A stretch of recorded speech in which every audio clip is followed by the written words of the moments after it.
Welcome to a live episode of Surviving the Survivor. We bring you the best guests in all of true crime. Don't forget to subscribe and smash that like button. Here's your host, Emmy Award-winning broadcaster, Joel Waldman. What's up, STS Nation, and welcome to another episode of Surviving the Survivor, the podcast that promises to bring you the very best guests in all of true crime. It is not just a tagline, it is our reality here, bringing you the best guests day in and day out, but no two better guests or best friends of mine in the entire world than these two men, except maybe my own children and my wife and my beautiful mother. But they're back. Phil and Scott are here. For those who do not know Phil, you've been living under a rock. America's most respected detective, investigated over 400 homicides in his 573-year career at the Houston PD. By the way, Phil, I've been watching a show called Your Honor, which I think you would enjoy very much, with Bryan Cranston. And the show takes place of Breaking Bad fame, and it takes place, you can watch it right on your Netflix right there. By the way, it's Fridays here, so we are all over the place, and for that I make no apologies. Anybody who's new, you can either hop on the bandwagon or buzz right off. But if you're going to buzz off, make sure you subscribe first. Anyway, Phil, I digress so early to let you know that the COE and I, we binged the show, and it takes place in New Orleans, but at one point one of the characters goes off to Houston, Texas, and they show an exterior of the Houston PD, and it looks like a candy shop. It looks like it's like a sign that's this big that says Houston Police Department on a dumpy little building. And I said to myself, there's no way that is the real Houston PD headquarters. So for that, I had a moment of, a moment of ambiguity or apprehension on my part to continue with the show. But I barreled through it despite the lack of reality when it came to the fine men and women of the Houston Police Department. But I imagine headquarters is a big, bold building. Am I right, Phil Waters? Well, yes, and aloha, everybody. It's good to be back with y'all. It's 26 story. I think it's 26 stories, maybe higher than that. At 1200 Travis, right in the middle of downtown, it's the old National Gas Building, I think, America Gas Building. But it's. And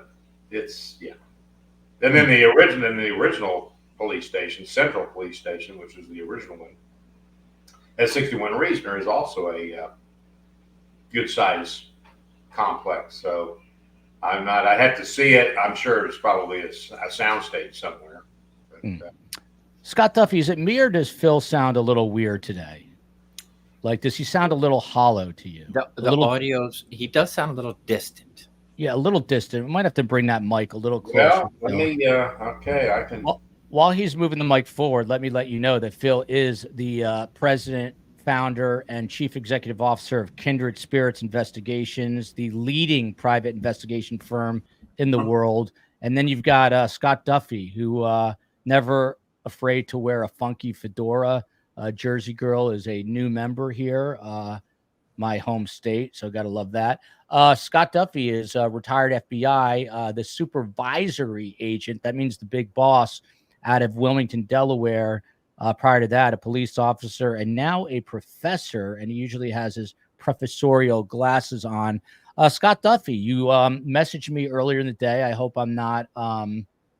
I don't even know what the word is. I have trouble coming up with phrases. I'm starting to wonder if I have dementia, like some other people are accused of having. I'm not going to get into politics. But anyway, Scott Duffy, I have no idea. Oh, you messaged me earlier. I don't want to betray your trust. That's what I was looking for. And you said, I might not be able to join. I have no power. Are there storms moving through the Commonwealth of Pennsylvania?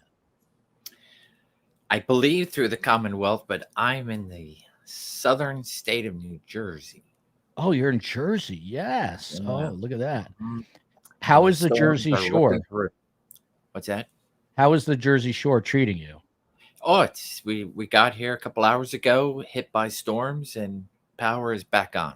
Power is off a good part Let me tell you something, Scott. I don't know if you had the same experience as me, but when I was a kid, my parents had a beach house on Long Beach Island, which I'm sure you know well. It's not far from Philadelphia. It's a long Beautiful. drive. It's kind of equidistant.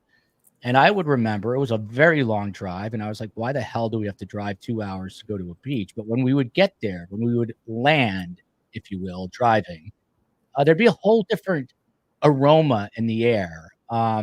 We had a rock driveway, so I'd feel the pebbles on my feet, and there was something very just relaxing and intoxicating in a natural way about the Jersey Shore. Do you find that to be the case? Oh yeah, yeah. It's definitely a different flavor here. It's for I think all the shore. I know everybody has their own special shore that they like to call their favorite, but I love the whole shore. But we are down by Cape May. Phil Waters, does it bother you at all that people from Jersey call it the Jersey Shore, but everywhere else it's a beach? Like you're on the Big Island, you would say, I'm going to the beach. I'm not going to the shore. Does it irk you or irritate you that Jersey seems to be the only state that refers to it as the shores? Have you ever thought about this or considered it? No. I didn't think so. Ned Smith says it's the smell of the salt.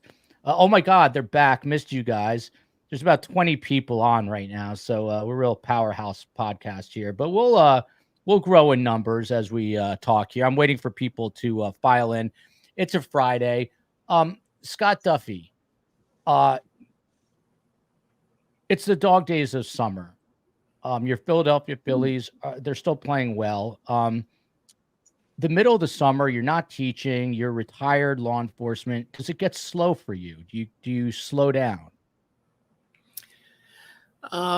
Definitely from my early days, the summers were always our busiest. That's when everybody came out and crime was always high during the summer for us. But Really? now that I've left, it is a bit slower, but I do teach classes in the summer. I enjoy being with the students that have decided to take my class.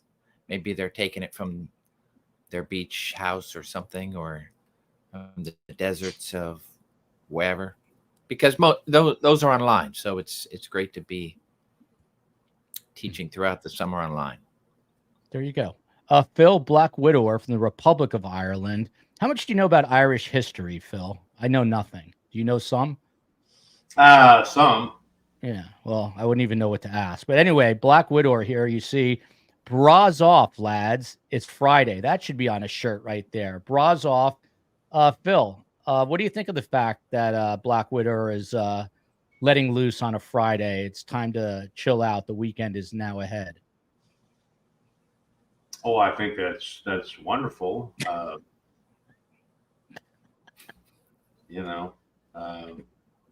That's Phil and Scott are like, that's one way to do it. We're getting look at this, Kansas Waterhole. Today's my birthday. Very happy birthday. It's one of my favorite letters. It's my mother's first initial, K, and K is for Kansas. K is for kangaroo. Happy birthday to you. I hope you have a great day. The COE is looking for a special photo to bring up for later in the show, and I'll explain why if she's able to find it. Kansas Waterhole. I got to agree with you here. So tired of Karen Reed. Never got Phil. I couldn't even tell you some of the things that these Karen Reed people were saying to me, but they involved unaliving myself and my own mother. That's how crazy it got. But I protected you. I didn't want you to have to pull out the Colt 45 for these people. Well, I mean, I don't care. I didn't care either way. Didn't matter to me. It was part of our discussion, as we always do. Yeah. And I made no predictions, which I'm prone not to do with any of these trials because you never know what a jury's going to do. And it turned out I was not surprised at all. It's how it turned out, and I go back to. The jury should have been sequestered, I think, from the beginning. And, there's a whole lot of things that influenced that jury. So I don't know what was the supposed spread. on the vote. So now they're saying, so the rumors initially were it was 10 to 12 in favor of guilt. However, according to the defense, and I say according to the defense, 2 jurors have come forward directly per the defense to say it was 12-0 for an acquittal on the most serious charge and the least serious charge, but 8-4 guilty on the manslaughter charge.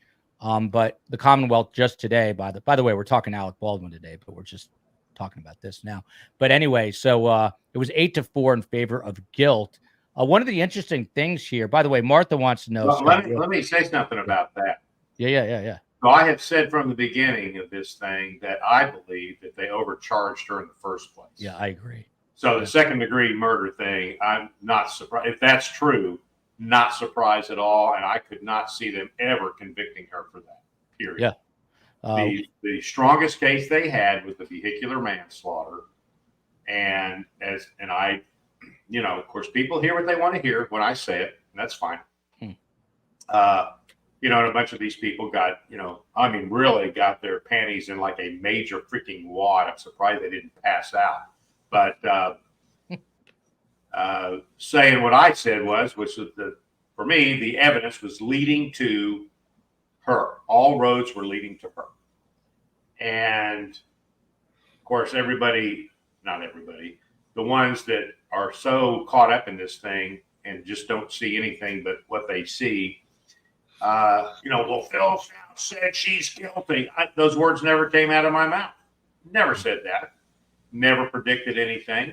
And so, again, with the hung jury, not surprised at all, given the totality of the circumstances during that trial, which was a circus. And now you see the defense attorney, he's got his arms all wrapped around, they're schmoozing with her and, doing a little boobage squeezes thing and all that kind of thing. So, I'm just telling you, I'm not surprised at it all. And I think if that is accurate, the 8-4 for guilt on the manslaughter, that is what if I was going to predict anything, I was going to say that if they do find her guilty, it's going to be at that. So, and just the whole thing was interesting, and more interesting to me was the way people just got caught up in it and don't want to look at it through any kind of prism other than this emotion. And you're either you're so for her and this and that and this and you're so against her. I mean, again, didn't matter to me either way. I just thought it was of course, Scott never participated, but yeah. Well, let me tell you, it was very exhausting to cover, not only because there was court, long days, but it was just the circus-like atmosphere, all the vitriol, all that. Should not be that way, but that's the way it is. I have a question for Scott about this, but first, Martha has a question. What is Scott wearing on his head? How would you define that type of hat? Someone wants to know if it's a fedora. It's not a fedora, but it is a nice. It's probably in the fedora family. Just a nice. It's beautiful. Nice hat. Yeah. Is it you felt? You look like Popeye Doyle. Yeah. Is it felt, Yeah. Scott? Is it felt? What's the material? No, it's just a nice. It's a beautiful hat. I would say it's like looks like it's straw. Is it a straw? Linen straw. Yeah, just a very. I'd like to touch that hat. Actually, I would like to really touch it and feel it. Scott, I think it might look better with the top button. Let me just tell you a proud dad moment. My son getting ready to go. He graduated pre-K, getting ready to go into kindergarten, and he put on his uniform, which is a collared shirt that looks kind of like what Scott's wearing. It just has his school name, and he buttoned it all the way up, like gangsta style. And I thought it was cool. Didn't tell him to do it. I thought it was pretty funky. Looked like he was about to be arrested by Scott Duffy on the mean streets of Wilmington. But I said, you know what? You be your own fashion boss. Look at this, Phil. Then I got a question for Scott about Kathy W. is recovering from Hurricane Beryl here in Houston. Houston's been getting hit hard, Phil. Did you call home and check on the on Poppy and family there to make sure everyone was okay? Yes, I did. And I've talked to several folks in Houston and the Houston area there, and it was slammed. In fact, I think everybody has seen 2.3 million people out of power. 83% of the power outages were in the county that I live in. So we got hit pretty hard. Now, thank the Lord, our property, we didn't have any trees knocked over, but our neighbor did, right across a big tree right across his driveway. But we were very blessed in terms of no kind of damage. And Poppy is okay. They're doing well out where they are, and so it was pretty devastating. The only thing this devastation was in terms of the wind.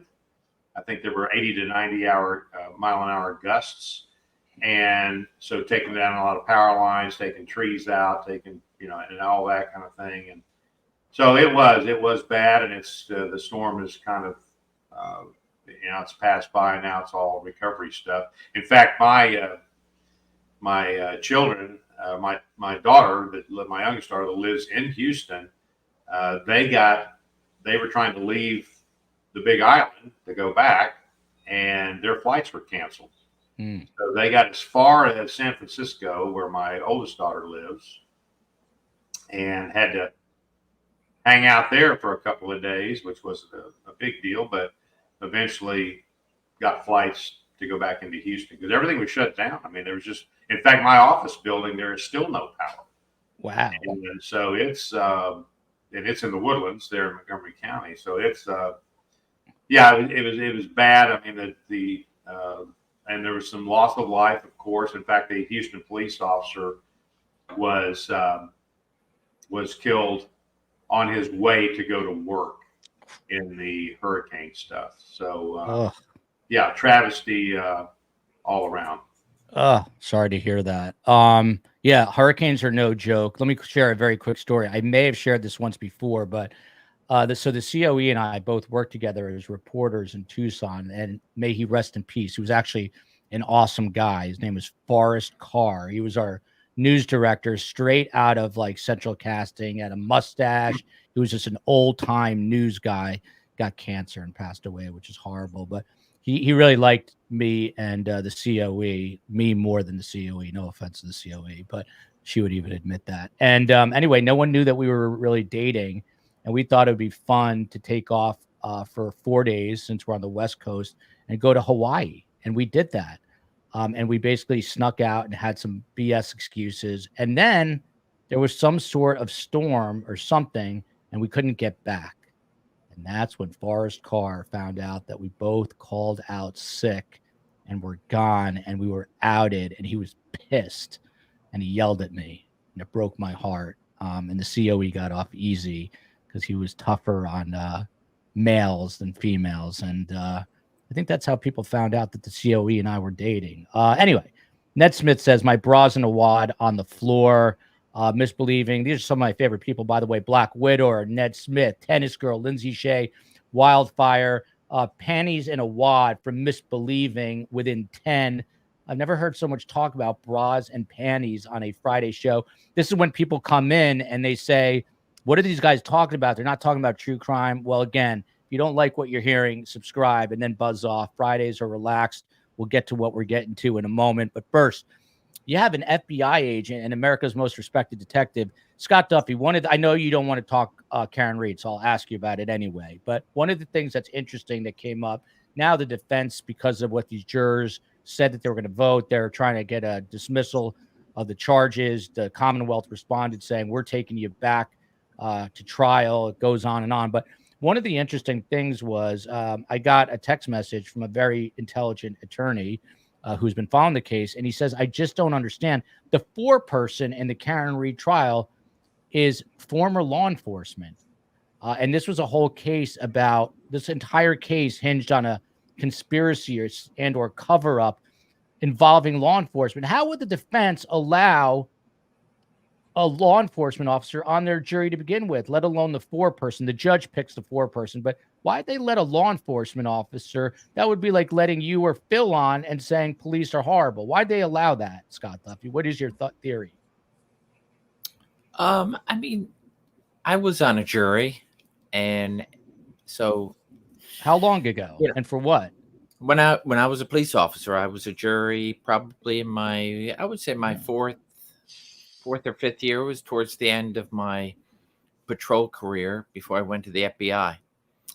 It was a civil suit. It was for a car accident. So I think both sides wanted, a level head and some experience in gathering and, evidence. Having done car accidents myself and having been an accident reconstructionist, I think both sides figured, hey, this is not a bad thing. But I did everything in my power to get out of it. I really did. Not enough. Canine Catherine is not far from Phil. They could wave to each other. She's on Maui, and she says, another fire in Maui that is still burning hundreds of acres. Are you able to see those fires, Phil? Probably not.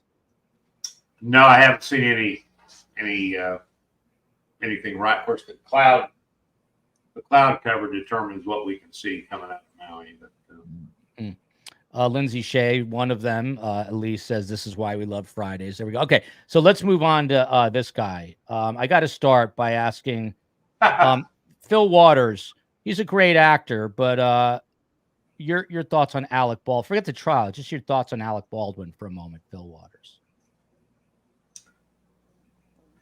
Well, I'm no big fan of Alec Baldwin. I mean, I do like his work, but in terms of him, not a big fan. And I think he tries to be very cerebral and sophisticated, and I think he even gave I know he even gave a shot at trying to be a talk show host, a radio talk show host. He's so likable. And what was funny about that is that nobody called him, which is pretty funny. Trying to listen to him take up time with some sort of talk, but he was incapable of doing that. So short-lived, but and all the stuff we've seen over the years that he's done. I mean, on the personal side, and his problem here in this is he doesn't know when to shut his mouth. And right after this happened, what was the first thing that he did? Went on ABC News with George Stephanopoulos. With an interview. Yes, sir. What an idiot. What an idiot. He should have kept his mouth shut, let the investigation play out instead of trying to get in there and trying to, I don't know what he was trying to accomplish, that, look at me, I didn't do anything. And then, this, I didn't pull the trigger. Well, that doesn't even make any sense. Yeah. So saying those things did not help him. Now, the other side of that coin is I am a little surprised that they have charged him, because, and I'm looking at evidence, so everybody that is ready to jump on that kind of thing, just hang on, just hold your water for a second. And so I was a little surprised that he was charged, and initially he was not, and then they came back around. Mm-hmm. So, and I don't know what changed that caused them to charge him, other than things he was saying did not comport with the evidence. And so, I mean, this is a decision made by the DA to charge someone, and they went ahead and charged him based on, I think, some of the stuff he said and so forth and so on. Now, having said all that, in the terms of what happened here, he is the lowest in the food chain. So it did not start with him, but it ended with him.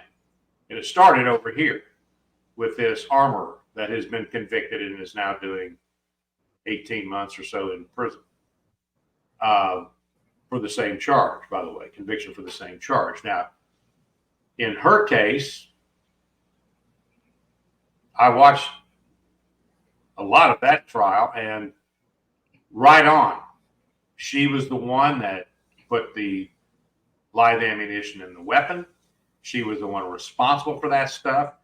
And then you got to remember that the weapon went through at least one other set of hands before it got to Baldwin.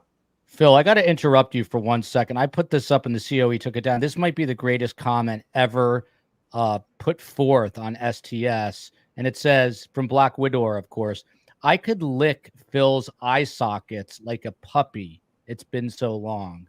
I find that so endearing. Phil, how do you feel about that comment, that you could lick your eye sockets? You know how Nugget does that? Fred does that to me.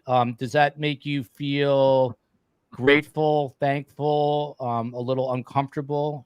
How does that make you feel? Well, very rarely am I rendered speechless, but I think this may be one of those moments. Go on with Alec Baldwin. I did not mean to interrupt. I just love the comment. Go ahead. Okay. So what was I talking about? So again, and I'm reading what they've done. You know, the trial's been delayed because the defense has requested a dismissal. So everything's on hold again, last I read. And I'm reading the things that they're going to bring into evidence, like Baldwin was talking to his wife shortly after the event on the phone, and he was saying, yeah, y'all come on out here, we'll have a good time. And they're trying to somehow make that as some piece of evidence into what happened. See, I don't understand all that. That, to me, that is a bunch of nothing. I mean, of course he's on the phone with his wife. They were planning on coming out there, I think, with his kids, and at least what I've read. And he's trying to assure her and so forth and so on. So I don't quite understand what that has to do with what he's being charged with. I mean, if they want to show that he was heartless and whatever, I don't know how they do it in New Mexico, but if they present that in punishment, well, that would be the place to do that. But I mean, I just don't see whether he pulled the trigger. We all know that. But again, that weapon went through a couple of hands before it ever got to him. And so, and I read where people are saying, well, I was told, I know that you're never supposed to point a gun at somebody. Look, it's a movie. They're filming a freaking movie. Now, there are protocols to follow for the safety and the use of those firearms. But in terms of the safety measures that you take when you're carrying a weapon, or when you produce a weapon, brandishing a weapon, when you're going to use a weapon, that doesn't apply to this setting. The whole scene that they were framing, that they were staging right there, was him pulling the weapon, pulling the pistol, pointing it, and then whatever was going to take place after that. So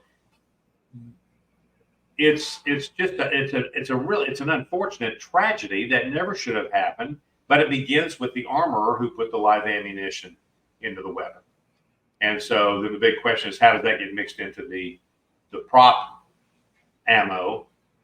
And I'm telling you, that stuff, a lot of that, the way they check that is to shake it and to see what the weight of the cartridges are. Because if there's a certain powder charge in there, it's gonna be heavy. It's gonna be a heavier bullet. So the blanks have actual holes in the bullet. So yeah, so you can tell that you're holding a blank cartridge.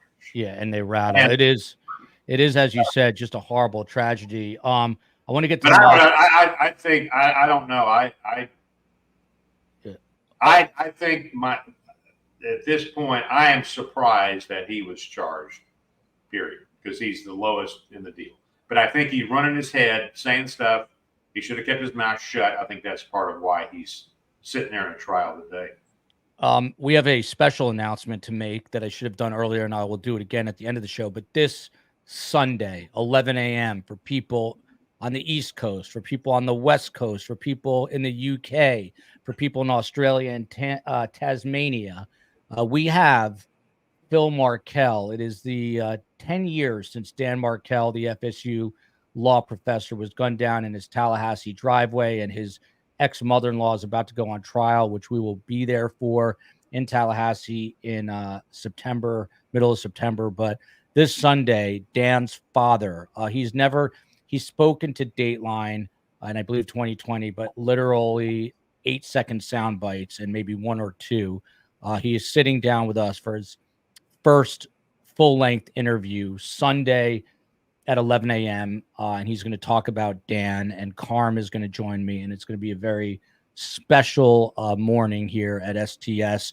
And then we're doing Dan Markel coverage throughout the week next week. So please check our schedule out for all that. I will be tweeting it out at Podcast STS, Instagramming it out at Surviving the Survivor. Scott Duffy, and then we'll get into today. By the way, Phil, great news for you. I found out the Daily Mirror had exclusive news yesterday that no matter which way this trial goes, the Alec Baldwin reality show is a go. It's been green lighted, and you will get to see him, Hilaria, and his 7 children. He has 8 kids, but 7 with Hilaria, ages 1 to 10. Are you going to be glued to that every night, Phil? Well, no, and another stupid move. Why would you even announce that crap? And you're sitting, I mean, just the whole thing is an Alec Baldwin, pump up the ego thing, which is not going to be helpful. That is not going to help him. No. Scott Duffy, as we're talking, we're getting word that the prosecutor is now on the stand. Let me just run people through what's going on today. So this morning, the jury went in, and before any evidence was even heard, any witnesses took the stand, the judge sent home the jury today. The defense filed a surprise motion. They're asking Scott Duffy for the manslaughter case to be dismissed, and it all hinges on an allegation that the state failed to turn over a batch of bullets to the defense. So just your reaction to that the state was essentially hiding evidence from the defense. The defense called him out on it. The judge now sends home the jury. There was talk about a possible dismissal of the charges as early as today. It hasn't happened yet, but now STS Nation letting us know that the prosecutor herself has been called to the witness stand. What do you make of this, Scott Duffy? Yeah, I in my career have not seen a prosecutor be put on a stand. And so, obviously the judge is probably pretty upset because, a judge's calendar, you plan those far out. I think the COE is trying to hang on a sec. I'm going to bring this up. Everyone, I don't know what's going on, but stand by here. To pick them up. This is the prosecutor on the stand right now, courtesy of Law decided and that I Crime. needed to figure out if that was necessary. Let's watch this since for a they few had minutes. never left Arizona. And up to that point, it was my impression that they did not match the live rounds from the set of Rust. I then, as I recall, reached out to Mr. Bowles. He and I had a conversation about whether or not the rounds should be tested by the FBI. And I was still trying to figure out if I could get the rounds from Arizona to New Mexico. So I asked Mr. Bowles to please send me a photograph of the rounds from Troy Teskey so that I could see with my eyes whether they were even remotely similar. If they were similar, I could go through the steps of obtaining the ammunition, connecting probably with local law enforcement, having a local law enforcement agency go to Mr. Teskey's residence and collect them. I didn't want to do that if they didn't look anything like the rounds from the set of Rust, because all 6 rounds from the set of Rust are identical to each other. So When I had this conversation with Mr. Bowles, he provided me the photograph that I showed this morning. And this is it was my understanding that this was a photograph from Troy Teske. So This Troy is and I Carrie don't, Morrissey, by the way, communicate. the lead He's prosecutor. a defense witness. I can't communicate with a defense witness. So Mr. Bowles, as I recall, texted me this photo, and this is a photo that Mr. Teske took at my request so that I could determine whether this ammunition was related in any way to the set of rust, because it never left the state of Arizona. So if it never left the state of Arizona, the only way that it is relevant to the rust investigation is if it has any similarity to the live rounds that were found on the set of rust, because we were at that point trying to figure out the source of the live rounds. When I received this photograph from Mr. Bowles, I could immediately tell that these are very dissimilar from the live rounds that were found on the set of rust. Do we have to listen to any more of this? They have brass. I was fine. So let me go to Scott first. I mean, Scott, I'm going to keep COE. Keep it up here, please.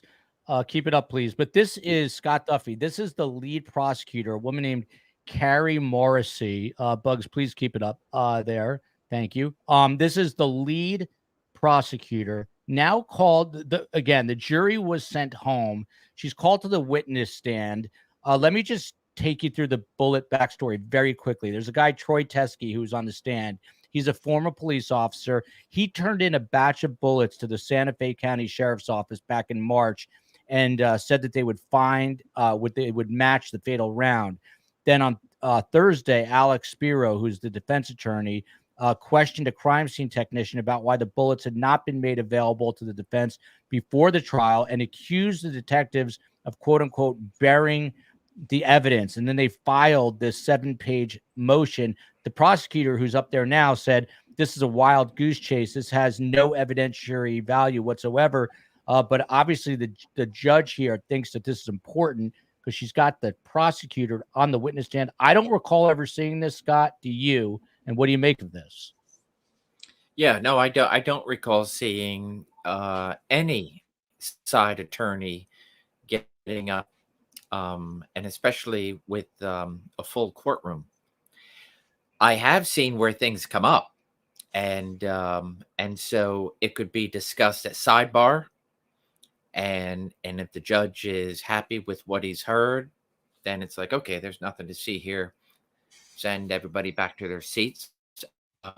If it was serious enough where either side accusing one side or another of withholding something or doing something not of your typical trial procedure, I've seen it where the judge will everybody out and then kind of do a discussion from each other's seats and then say, okay, file a brief. So that's those. I've seen those things happen. And then, of course, at least in my experience, where nothing has changed. The judge has heard it and then made a ruling, typically in favor of whatever side was defending. So I'm a little surprised, and I'm somewhat confused by these bullets. So you have bullets. Are there two sets bullets that are believed to be matching that of the one of that fired the fatal round? And then what are these bullets that she's talking about with regards to a picture that seem not even to be connected any way, shape, or form? So it's Phil, confusing to me. Yeah, it's confusing to me as well. Look, From my understanding, there's just some live bullets that might match. But go ahead, Phil. Well, what's happening here is the defense is saying this is a Brady violation, that they've got evidence that the prosecution had in their possession that in the defense's mind is exculpatory. And they did not provide that evidence to the defense. She's up here trying to explain why they didn't provide that evidence, and she's trying to explain that to the judge. So that's why she's doing this nonsensical holding up a freaking laptop to show these pictures and all this crap. I mean, this is embarrassing. And I tell you what, I will not be surprised. I'm not making a prediction. I'm just saying I will not be surprised if the judge doesn't dismiss this case based on that crap right there. Trying to have it both ways, where they've got some ammunition that they recovered, and then they determine that it didn't mean anything or wasn't this or that, really is irrelevant. If they've got evidence, the safest thing to do for a prosecutor is to provide all of it to the defense. Do not withhold anything. But when they do something like this, and of course the defense's accusation here is a Brady violation, they have withheld evidence that is exculpatory, which means that it would bring about an acquittal for their client. So she's embarrassing. That is a prosecutor that is embarrassing, in my view. Phil always is subtle in his declarations. This time, no different. But yeah, he's saying that she's an absolute embarrassment. This could end in a mistrial today, experts are saying. And you just heard Phil Waters saying, no. I'm saying a dismissal. Dismissal. I'm sorry. I will not be surprised. Yeah, if it ends in a dismissal. If this judge is going to be looking at her and going, what were you freaking thinking? And dismiss this case. I'm not making a prediction, but I will not be surprised. Yeah, by the way, Scott, just before you get going, it's hard to see Stephen Baldwin, but he's behind him. And I'm just amazed. I don't want to pick on anybody, but he is morphing into like a 91-year-old grandmother somehow. He used to be a very cool looking actor dude, now turning into an old looking woman. But go ahead, Scott Duffy. Which one is he? He's you can't see him right now, but he's Alec's younger brother behind him. I'll let you know. His daughter's married to Justin Bieber. It's a small world. Yes. Haley. Go ahead. So I echo all of Phil's. This is if this is confusing and we haven't seen this in our career lifetime, and to watch this unfold, I would even say this, and I've had these discussions with prosecutors who we've become friends with. I would imagine Phil you become very close to great prosecutors, and then even though typically, as there's this turn where, okay, another prosecutor's up, you've got a case, sometimes you try what we call shopping your prosecutor or shopping your judge, and that's like, hey, hold off, and then wait till the prosecutor of choice is up for a case. With that being said, if I've dealt with prosecutors where they want to be part of that investigation, and we say, you don't want any part of the investigation, even though they would be side by side, ready to answer a question. You never want, from what I'm gathering, she is dealing directly with a witness. And that's why she's testifying. She has now become a witness. And we would tell our prosecutors, you don't want to be at the crime scene. You want to be outside answering questions and being ready to authorize an addendum to a search warrant. Great. But once you come into a crime scene and start handling or doing anything where you can be taken as a witness, that's something you do not want.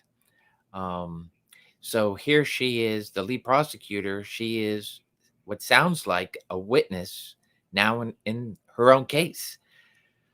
And I don't see this going forward under the current circumstances. The fact that she is texting on her phone with a witness just is mind-boggling. She wouldn't immediately say, thank you very much for the tip.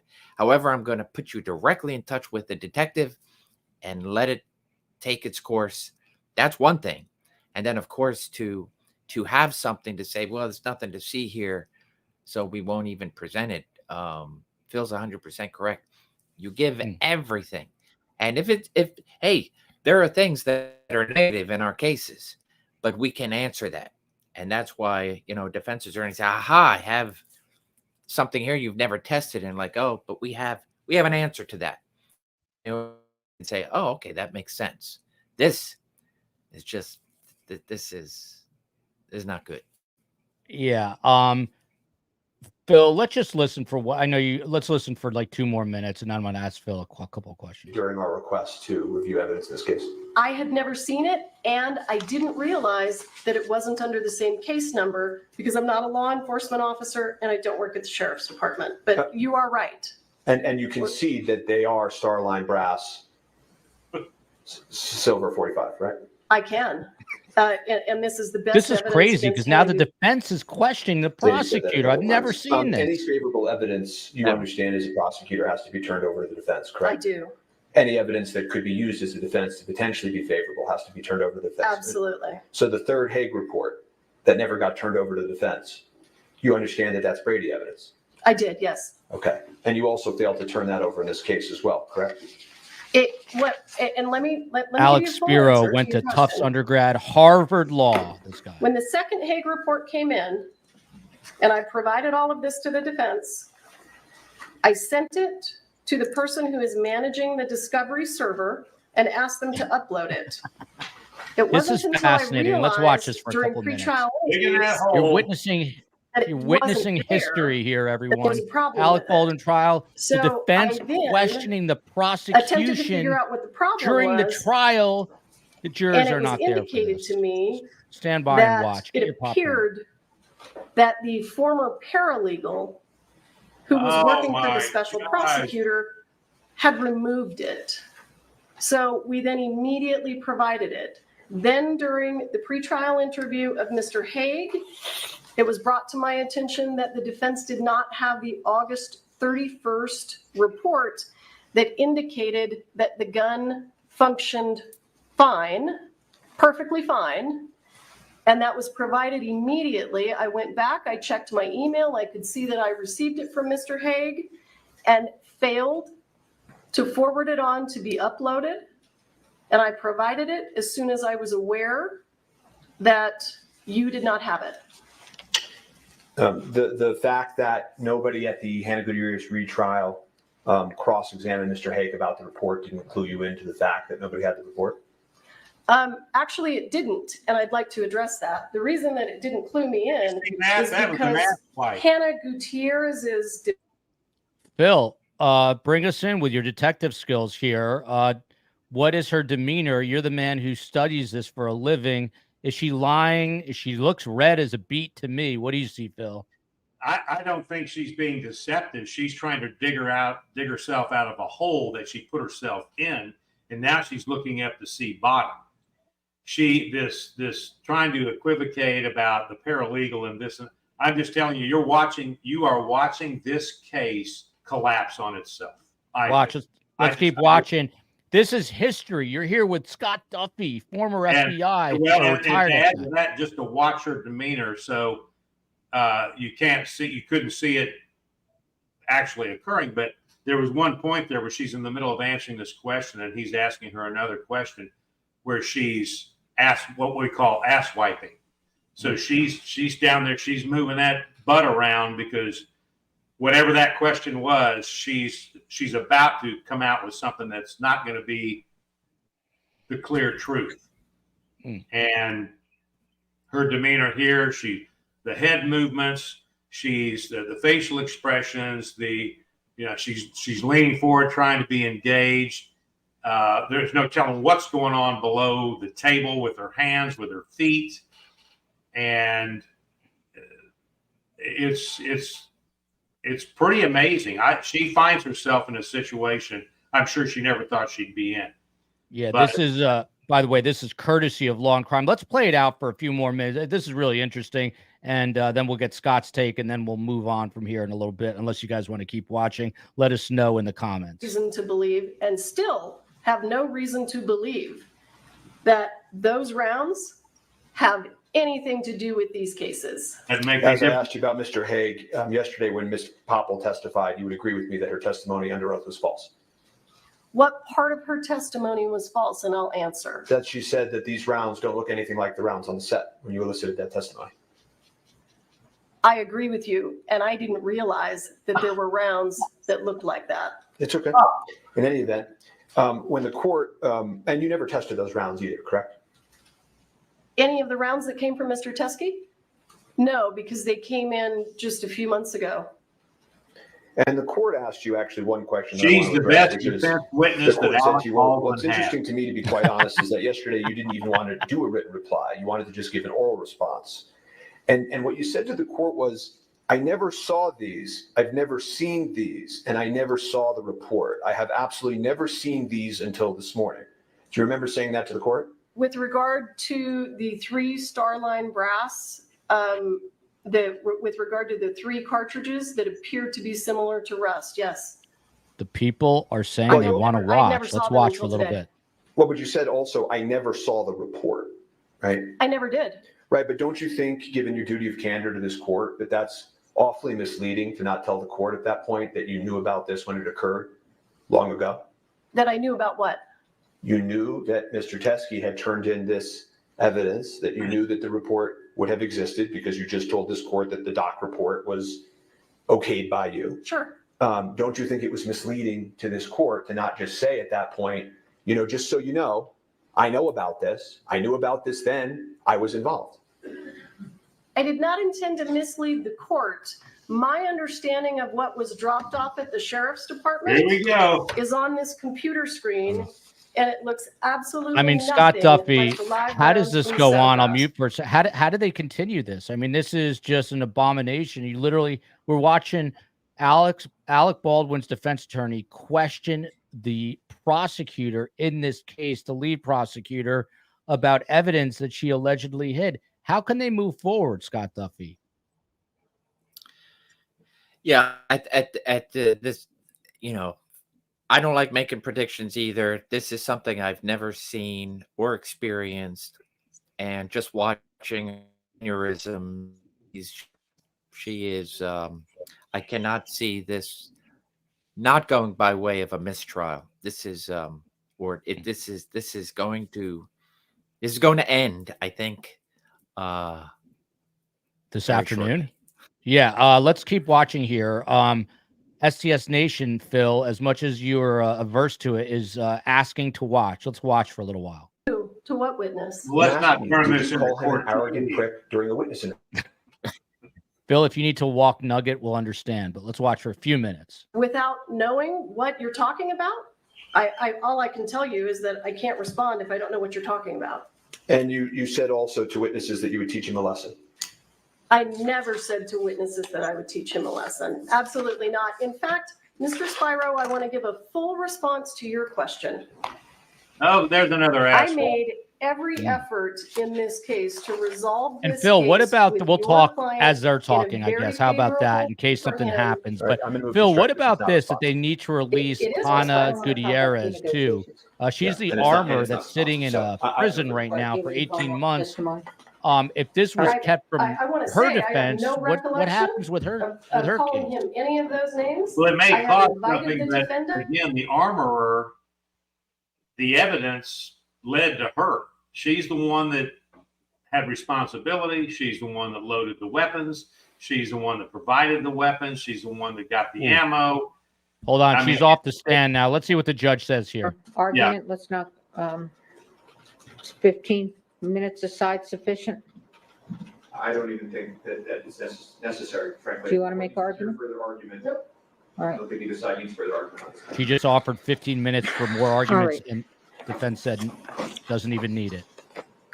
Is this about to be declared a dismissal here? So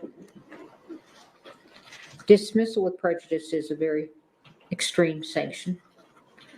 And case law is very clear that because it's very extreme, I have to go through every single element, and I have to make a very good record as to why I'm seeing what I'm seeing. So in order to establish a Brady violation, the defendant must show that the prosecution suppressed evidence, the evidence was favorable to the accused, and the evidence was material to the defense. So let's go through the elements. Suppression of evidence. The definition of suppression of elements, this is Case versus Hatch, is while the first element requires proof that the prosecution suppressed or withheld the evidence in question, it does not require a finding of bad faith or any other culpable state of mind on the part of the prosecutor. This prong is satisfied. The Santa Fe County Sheriff's Office and the prosecution failed to disclose the supplemental report to defense and provide defense an opportunity to inspect the rounds collected into evidence that Mr. Teske gave. Is the evidence favorable to the accused?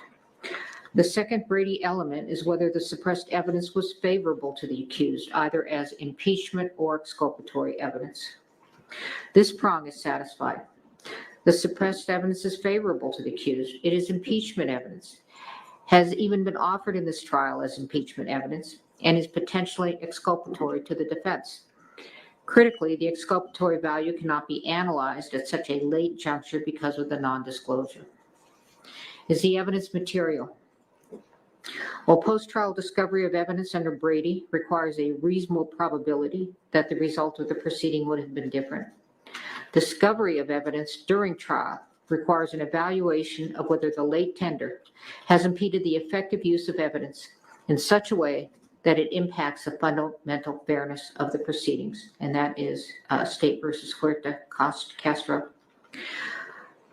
This evidence is material. The late discovery of this evidence during trial has impeded the effective use of evidence in such a way that it has impacted the fundamental fairness of the proceedings. The defense is not in a position to test the state's theory as to the source of the live rounds that killed Ms. Hutchins. I'm also going to take a look at Harper, State versus Harper.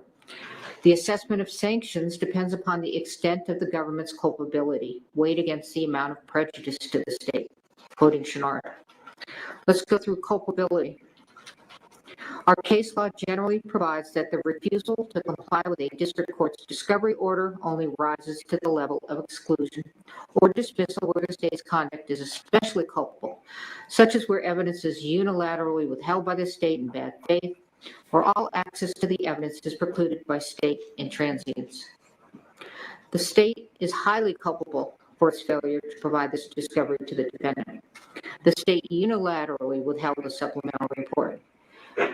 Santa Fe County Sheriff's Officer made the decision, and apparently also with the prosecutor, pursuant to Hancock's testimony, that the evidence was of no evidentiary value and failed to connect the evidence to the instant case. The case agent, as well as pursuant to Hancock's testimony, Ms. Morrissey, was aware of the new evidence and yet did not make an effort to disclose it to defense. The state's willful withholding of this information was intentional and deliberate. If this conduct does not rise to the level of bad faith, it certainly comes so near to bad faith as to show signs of scorching. Prejudice. When discovery has been produced late, prejudice does not accrue unless the evidence is material and the disclosure is so late that it undermines the defendant's preparation for trial. The court concludes that this conduct is highly prejudicial to the defendant. The jury has been sworn, jeopardy has attached, and this disclosure during the course of trial is so late that it undermines the defendant's preparation for trial. There is no way for the court to right this wrong. Lesser sanctions under Harper. Trial courts possess broad discretionary authority to decide what sanction to impose when a discovery order is violated. State versus Lemire. The sanction of dismissal is the only warranted remedy. The jury has been sworn, jeopardy has attached, and a mistrial would not be based upon manifest necessity.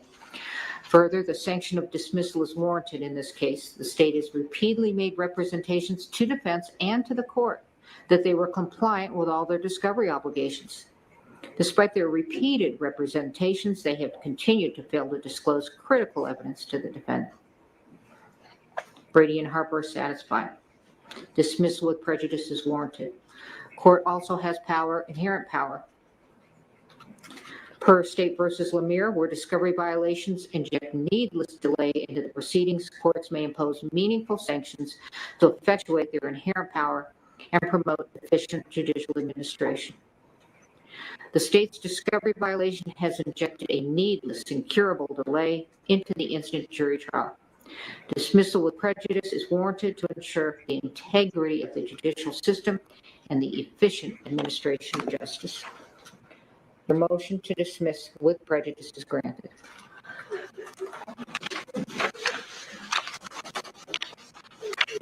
Now, with respect to the jury, I don't imagine you all want to return on Monday. I will take care of the jury. Thank you. We are in recess.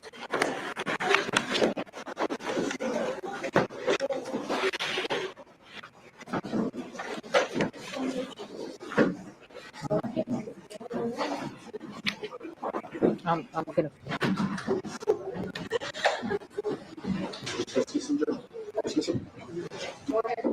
Thank you all for your help.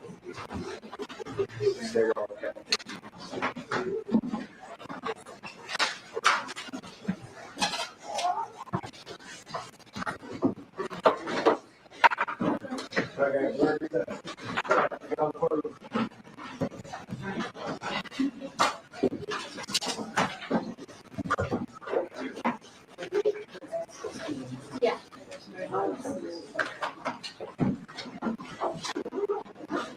Are we done here? Well, hold on one sec. Yeah, we are. I was watching. You see, family and all this, and they're for the Phil Waters. What did we just watch? Your take on all this as I take care of one piece of work right here in real time. Go ahead, Phil. We just saw the criminal justice system working at its best. And whether we like or dislike the defendant, the point is that the evidence in this case it's always a journey to the truth, and the evidence led that direction. And again, my opinion is he never should have been charged. Now, the other side of that coin is he should be held civilly responsible because he was not only the person who held the weapon and pulled the trigger when it was fired, but he was the producer of this movie. So all things that happen within that setting, good and bad, are his responsibility, ultimately fall on his shoulders. So in terms of being held civilly responsible for what occurred, absolutely should be. But in terms of criminal charges, the judge, I tell you what, got a lot of respect for this judge. She applied the law. I talked about Brady before she even brought it up, but she applied the law. She told what the stipulations of Brady are about and qualified each one of those stipulations with what was brought into evidence in this trial. And so she did what was the right thing to do. Dismiss this thing with prejudice, which means what? You'll never be tried for this again. That's it. So pretty incredible what we're seeing here. And it's, again, what we've just witnessed is the criminal justice system working at its best. So I'm happy for Baldwin and his situation, even though I don't like it. Really an amazing series of events. It just unfolded live on STS. I was just trying to adjust some stuff on our YouTube channel. Now they're awaiting a news conference here, so we'll take this. Scott Duffy, is this what you get with a Harvard-educated defense attorney to pick up on this, and then bring it to the judge and take it to the prosecution, and your client walks free? Yeah, I don't know how this was found. So I don't know if it was something that was buried and prosecution hoping that, hey, there's nothing to see here. And then, of course, you have some very well-paid attorneys who have big staff, who have the ability to go through things and look for the anomalies. But with all being said, I would hope that even for the sake of the justice system, that it would have been found and uncovered with a average public defender, just so that this sounded egregious, and you saw it being on full display for everyone to see, for the prosecutor to have to take the witness stand. And there was no hey, let me go back to chambers and digest all this. It was immediate that the judge realized this ends today. This is a egregious violation, and just like Phil said, this is the justice system that sometimes it's just bad for the prosecution, and the prosecution there should be very ashamed. So it's sad to see, working on the prosecution side my whole career, but I'm also very happy to see that the justice system worked here. Now, with that being said, of course, somebody died. There is a victim here. And I don't know enough about the case to see, would any of this go back and erase the conviction of the first That's, trial? by the way, that's Alec Spiro. The defense attorney just walked into the car. I don't know if he's coming back out, but he just got into that car. I didn't see if Alec was in front of him. Keep going, Scott. I didn't mean to cut you off. We're going to keep an eye on this podium here in case there's a news conference, but it looks like Alec Baldwin and his attorney just left. I'm not sure if Alec left, but that definitely was Alec Spiro. But Scott, continue with what you're saying. Yeah, I would like to know if any of this will affect the first conviction, and so I imagine the attorney for the armorer is looking to see if there's anything to vacate that conviction, if in fact this is something that happened prior to. Now, if it's something that just came up and it's the luck of the draw for Alec Baldwin's case, so be it. But if this is something that predates and it wasn't caught but existed, I would say this is going to have a ripple effect. Phil Waters, do you want to add to that? I mean, what do you think happens now? There's someone sitting in prison for this involuntary manslaughter charge, and it appears like maybe that was omitted from the defense in her case as well. What's going to happen to her? I mean, obviously there's going to be an appeal in her case, right? Well, I have no idea, but I would say again, in her case, she was the beginning of where this ended up, and the things that I saw in that trial in terms of evidence led straight to her. I mean, there was just no question. And so I don't know if I don't know. I would think if I were her lawyers, I would certainly be starting to write those motions to, have that conviction vacated or a retrial or something of that nature. But the problem for her is she was the genesis of this whole outcome. That's her problem. So it's not the thing. We're not. This is apples and oranges. And as I said about Baldwin's deal was he was the lowest part of the food chain when he got the weapon. It had already been through 2 or 3 other hands. And people saying, I see people, he should have been done. He should have done this. He should have done that. Well, look, whatever protocols that he didn't do, and I don't know what those would have been. I mean, would he have known if he'd have checked the weapon and seen that there were cartridges in the weapon, and he's been told that they are dummy cartridges? So there's no expectation. I mean, he's going to look at it, and is he even going to know what he's looking at? So I mean, we can get off in the weeds about what he should have done, but the point is that this was a tragic accident.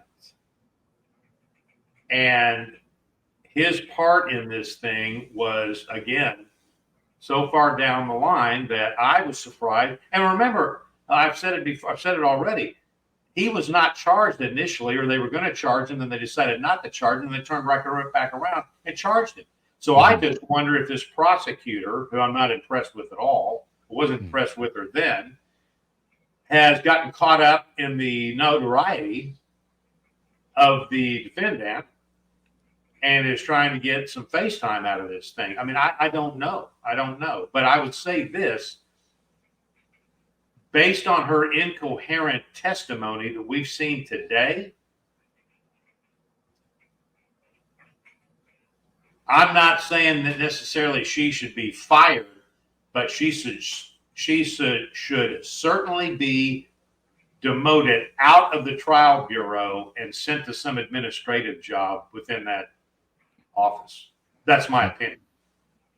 If I'm right, I might be wrong. I think she's the district attorney for Santa Fe she's County. the district attorney. That's what I think. Well, then the next time that she comes around for a vote, she needs to be voted out of there. Yeah, well, STS Nation, let me know if I'm right about that. It does seem like Baldwin was a scapegoat here. Scott Duffy, talk to us, and this is obviously all breaking news. For those of you stepped away, you sure did, COE, and I texted you, and what I texted you is very important. Please check your text if you can. And make those updates if possible. We like to produce live in real time. She's a special prosecutor, not a career prosecutor, so I'm incorrect. But she's a special. She sure is. She's not the DA. She sure is a very special prosecutor here. Scott Duffy. Phil, did you want to add something? Well, it just the special prosecutor status is that I guess the DA or whomever decided this is the way they were going to go this route, so that they didn't show any kind of particular, I don't know, prejudicial whatever. But I don't think they'll ever use her again for a special prosecutor. I think she's probably had her day, and that's it. But I'm just a little shocked at the total, in my opinion, incompetence of this particular prosecutor, and it has now been laid bare for all to see. And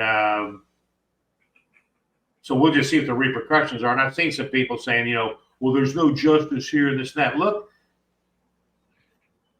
the justice system is designed with and we've said it before, the burden is on the state.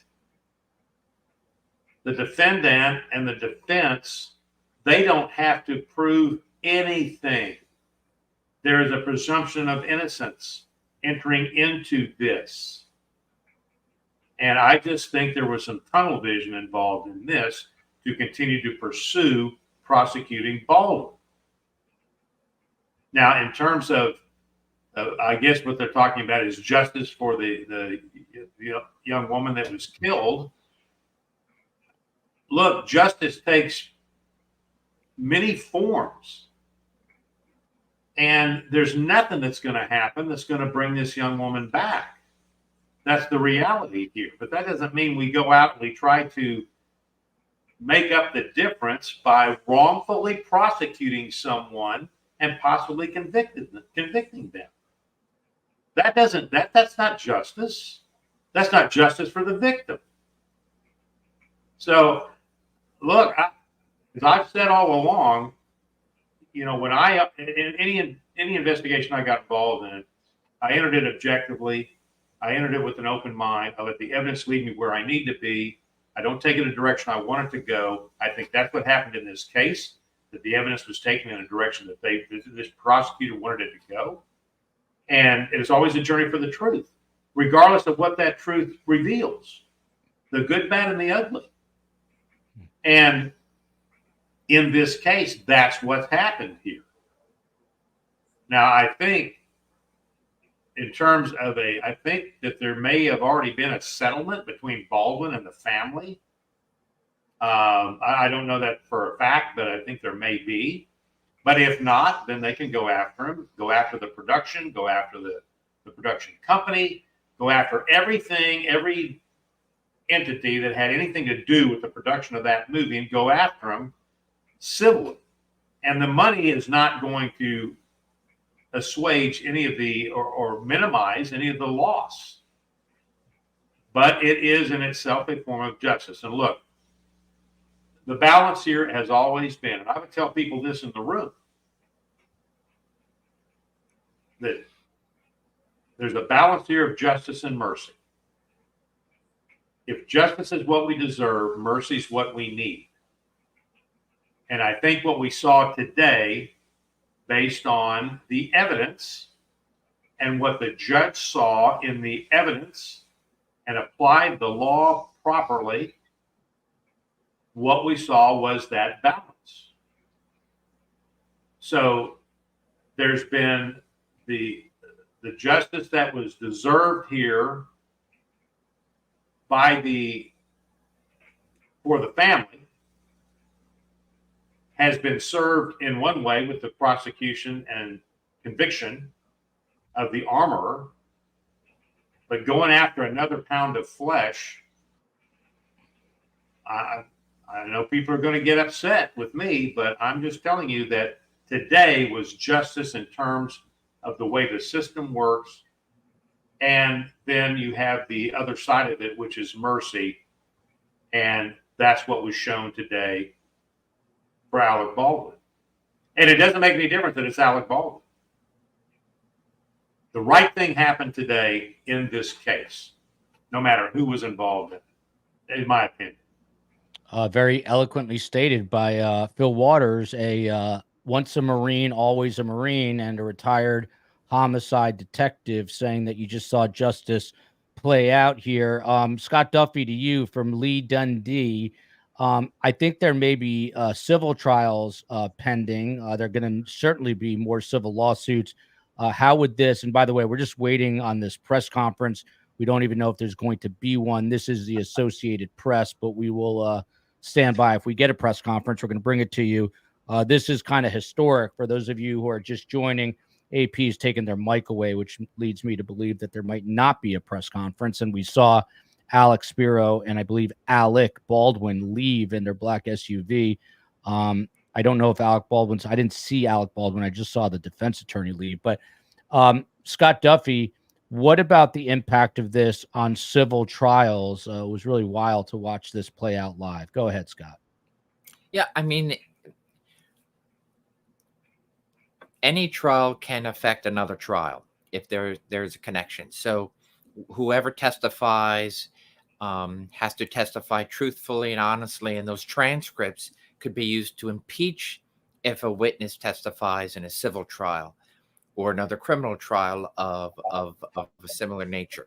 So in that regard, it can affect if one witness was going to be a centerpiece for the I would say for the plaintiff in a civil suit, then yeah, there are things that could be used to impeach a witness. But here you don't have. I mean, this trial didn't go forward. What was this in the third day? Day 3, correct. Yeah. So, and very little testimony got out. So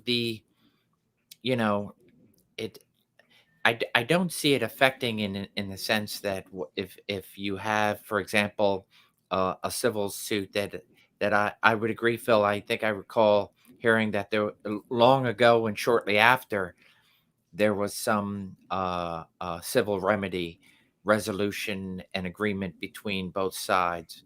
So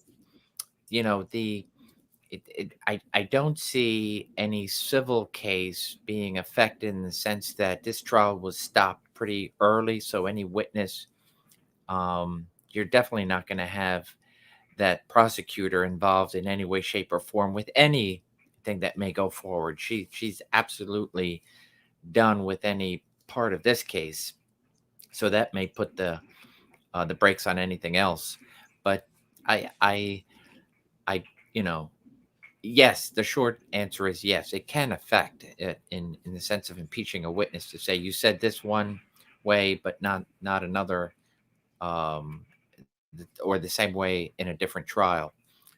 And but that's a whole different ball game with regards to a civil suit. So I think what we saw today will put an end to anything else of this, criminally speaking.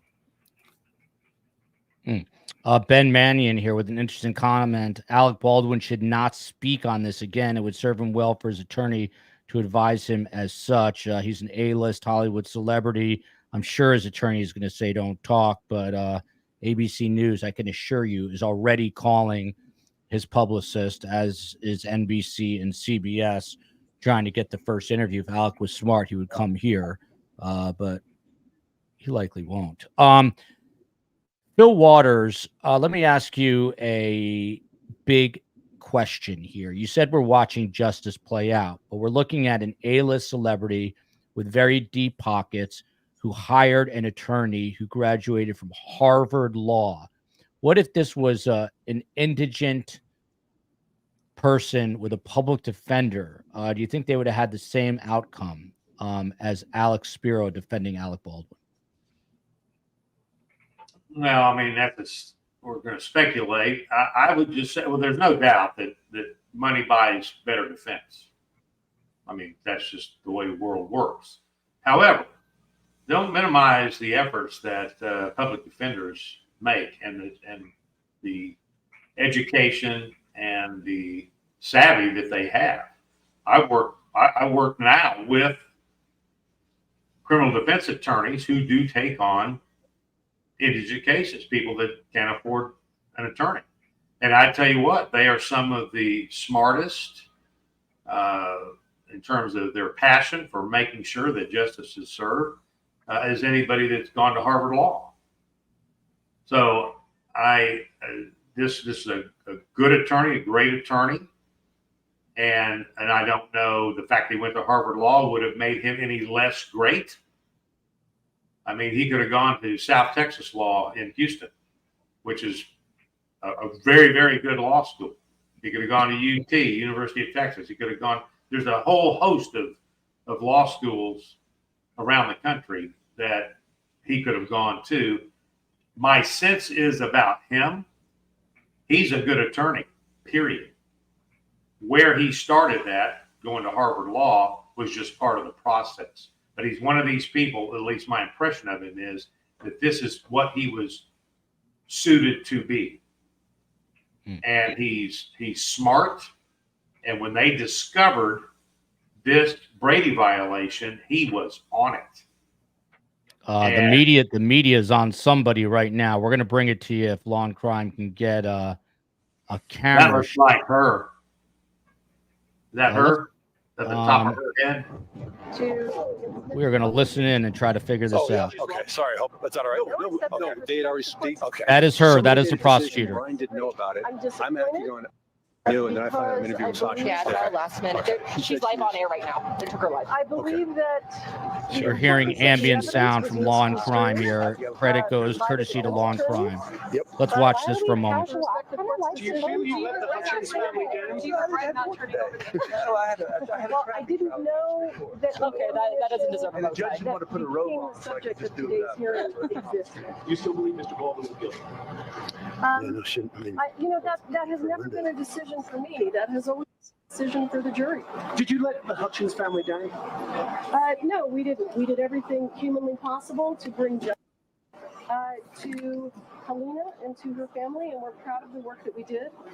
Again, we disagree with the court's decision, but we have to respect it. Where do you go from here? Sarah, do you have anything to add?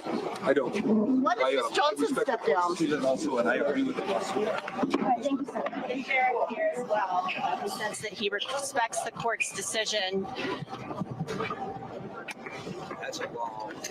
We're going to try. So they're chasing the prosecutor down, the special prosecutor, Carrie Morrissey, who says that they simply don't agree with the decision. Scott Duffy, to you, just walk us through. This is a dismissal with prejudice as opposed to a mistrial. What's the difference here for those of us who are not in the law, Scott Duffy? Again, not your legal scholar. I mean, a mistrial. Hang on one second, Scott. I want to see if Guys. they're talking to her. Hang on one second. Just a 30 seconds. I thought they had her.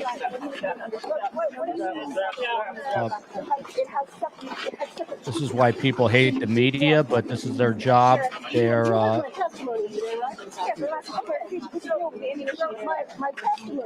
She should have gone out the back door. she sure should have, but maybe she likes the attention, Phil.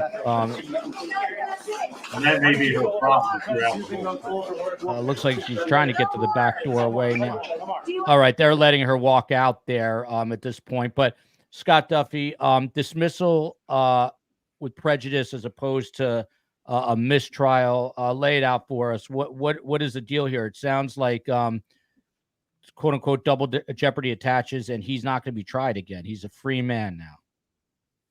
Yeah, I've been a part of one mistrial, so I understand mistrials. The and typically you'll see a mistrial where a jury just can't come to a decision to convict or to acquit, and so thereby mistrial, hey, a judge ultimately makes a decision that it just belaboring each and every day, sending the jury into to negotiate is just useless, and so a mistrial will be declared, giving the full right for the prosecution to either retry and maybe a shift in their game plan, etc., or to offer some other, maybe a plea that was never offered. So that's typically where you will see a mistrial or something. In at one time in one of my cases where a question was asked of me, and it was no other way I could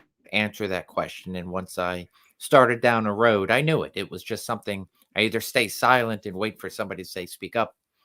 But as it was one of those impossible things to answer from the side of the prosecution. And so a mistrial was declared. And, but it was, it ultimately came down to a plea down the road.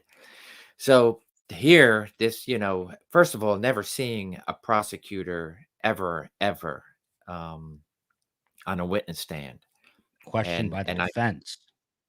Questioned by the defense. So not something that where she's sitting there and speaking directly to the judge. It was almost a mini trial within a trial, where the prosecutor now was the defendant, and it's no place that I'm sure that prosecutor ever anticipated. And but justice was done. That the court also, as you heard, said there could be other sanctions, but that right here and now, this trial will end. And so it will be interesting to see what, if anything, the judge may hold sanctions against the prosecutor's office for one thing or another. So now there will be an additional investigation, all internal, right? Just like in internal affairs of a police department, the internal affairs of a prosecutor in a prosecutor's office, to see what, if anything, could be done. I mean, that is an egregious violation. I would totally agree. It's hard for me to say that, to see it, but you got to call it the way you see it. And then so this ends. There will be no charges of any kind tied to this shooting and death to Alec Baldwin. You heard it here. Let me Go ahead, Bill. Let me add something here. Look, contrast this with the Reed trial. Okay, that was a mistrial. The jury could not come to a conclusion. So a mistrial, that case is going to be retried again. It gives the prosecutors and the defense a chance to hone their separate cases, they're presentations. In this case, the sanction was the dismissal. The judge is not going to do anything else with the prosecutor. That'll be left up to the district attorney's office and whatever body governs the judiciary. So you've got two separate types of things happening here. And with the dismissal with prejudice, he cannot be charged again with this. It's over for him in terms of the criminal justice system. So again, very interesting watching within the last couple of weeks, 2 or 3 weeks, 2 high-profile cases with different outcomes that were maybe expected or unexpected. So this has been this last 2 or 3 weeks with these 2 separate trials, Reed and this one, have been a real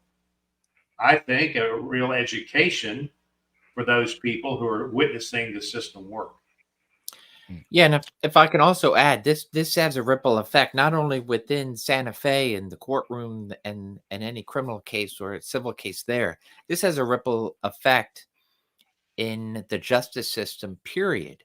So you will have a whole new set of eyes that are placed in every trial to make sure prior to day one of trial that hey, if there's a glitch, if there's something that looks awry, if there's something that a decision was made not to turn it over, but I guarantee you everybody's going to be tweaked to ensure that this doesn't happen in their courtroom. And so in the good sense, it's an education. So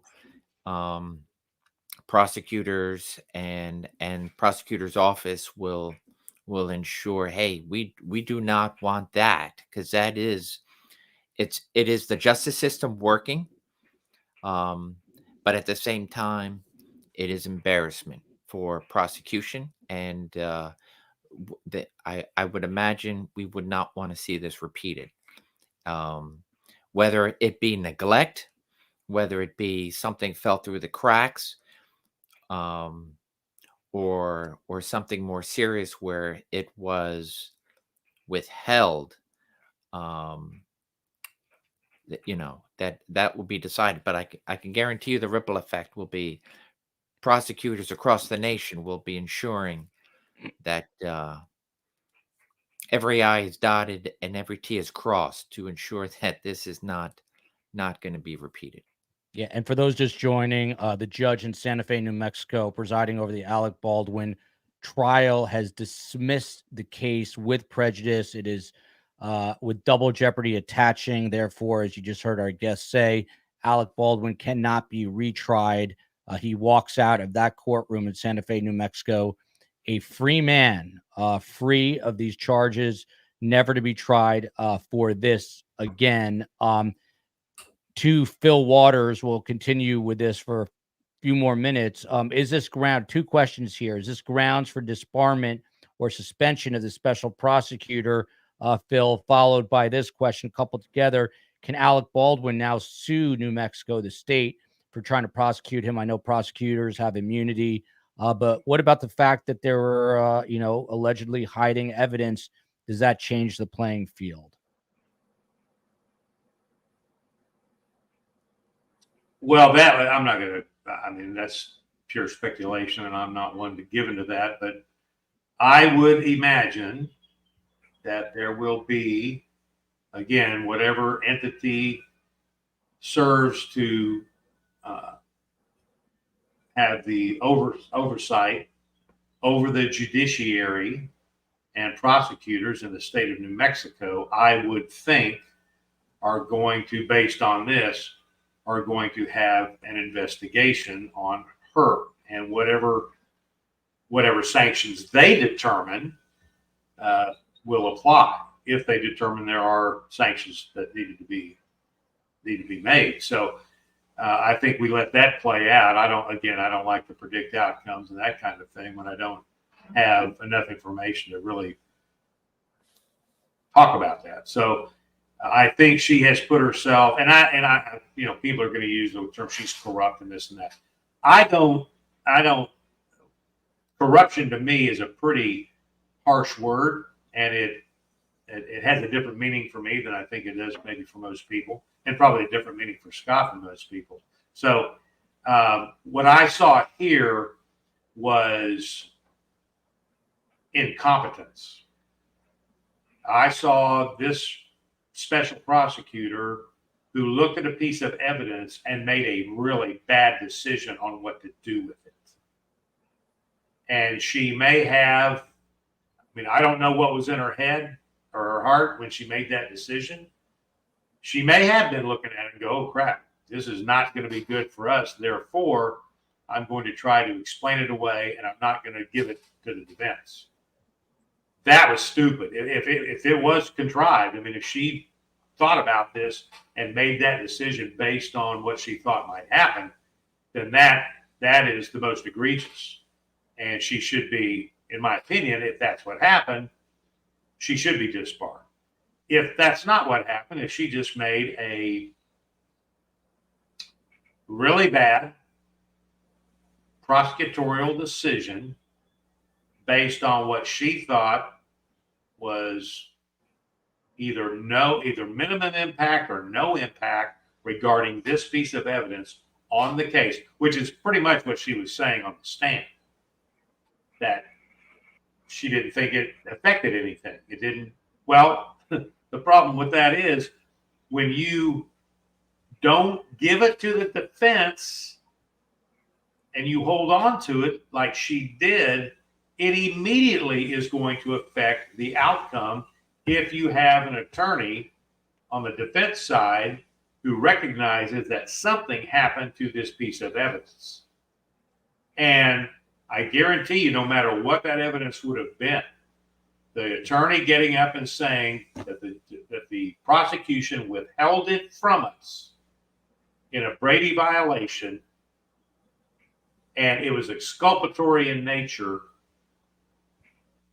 that's why you see this dismissal today, because that's what he did. And so I'm sure she's concerned about what the outcome will be for her. I don't think it stops today. There's something, there will be an ethics committee. Something is going to look at what she did, and they'll determine what is appropriate in terms of sanctions or punishment or, all the way to disbarment. So that's yet to be determined. But she does need to be she needs to be held accountable.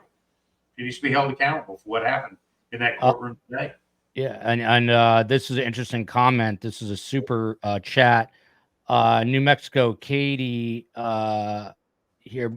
I guess Morrissey is a former ACLU attorney. New Mexico is a blue state. Take my word, she will face no discipline.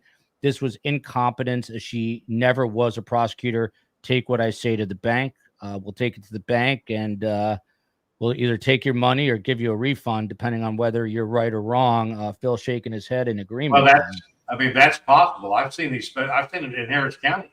Special prosecutors brought in for capital murder trials, and before they were brought in as special prosecutors for capital murder trials, they were lawyers that went to municipal court to defend clients on traffic tickets. So if that's the case here, wow, that was she was perhaps in an arena that she was not qualified to be in, way over her head. Jerry Michael with kind of an interesting question here for Scott Duffy. I wonder, how do bullets and where they came from relate to what Alec did with pulling the trigger? There's a lot of questions to break out of here, but what about that at face value, Scott? It's all rumor and speculation. That's why I was wondering what would come out in the trial. But, I remembered within days, within hours of this unfolding in the nation, that there were people talking about just how loose security was, right? For example, on the movie set, there may be people who were going off not too far from the set and firing weapons at paper targets or whatnot. And so if that's true, and I'll just say for the sake of the story, if it's true, the fact that you could have the potential to commingling of live rounds, people who are shooting for a hobby and then coming a few yards, 100 yards away, and then being part of a movie that just so happens to have guns involved. So in that regard, it just sounded as the armorer was ultimately charged and convicted that due diligence wasn't done here. So from what I have experienced and seen, an armorer who is certified, licensed, well respected in their trade of introducing guns to a set, and there will be a variety of, are they rubber guns, just like in the police academy we would carry what we called red handles, and that's a gun that looks like a gun, but it is red, and there's no action, there's no operation, there's nothing that gun can do unless you throw it at somebody.